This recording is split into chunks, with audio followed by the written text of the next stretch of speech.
ఎక్కడ ఉన్నావు? వెంటనే ఇంటి రాదా? నిజంగా పరిస్థితి చాలా నువ్వా మహాను కాపాడేది? నీ మాటలు వింటే నవ్వొస్తోంది. చక్రి, ఇది చాలైంది. నువ్వు చేసి తప్పులు ఎవరు? నన్ను ఎవరైనా మహాను తిరిగి తీసుకొస్తాను. నీ పనులతో నిరూపించు. మహా, చివరికి నిజం తెలుసుకోవడానికి వచ్చావా? నీ ఎవరిని నమ్ము, అవని తెలురా. మహా, ఇక్కడుండి గతాన్ని గుర్తు చేసుకోవాలి అవసరం లేదు. మహా, నువ్వే తిరిగి వచ్చేవరం. మహా, ఒక్క నిమిషం ఇలా వెళ్ళిపోకు. నిజం చెప్పడానికి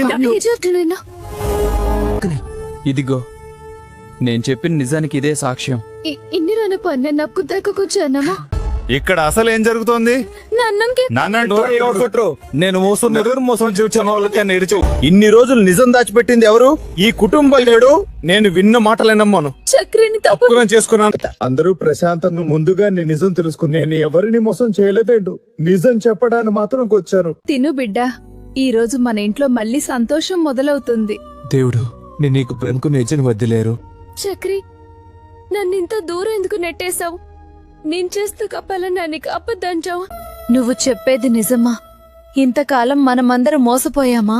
ఈతే చక్రిపైసే నన్ను నింద. ఇక నిజాన్ని ఎవరూ దాచలేరు. ఈ ఇంట్లో జరిగిన ప్రతి కుట్ర బయటపడాలని సావే ఐదం ముఖాట్లేకు.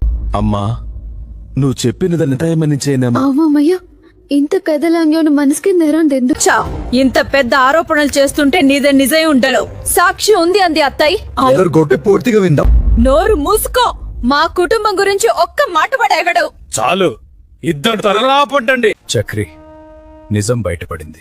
కానీ ఈ కుటుంబం మళ్ళీ ఒక్కడవాలంటే చాలా చేయాలి. మనం ఈ రోజు నుంచి మన ఇంట్లో ఎలాంటి అపోహలు ఉండకూడదు. మన కుటుంబం. చక్రి, నన్ను క్షమించు.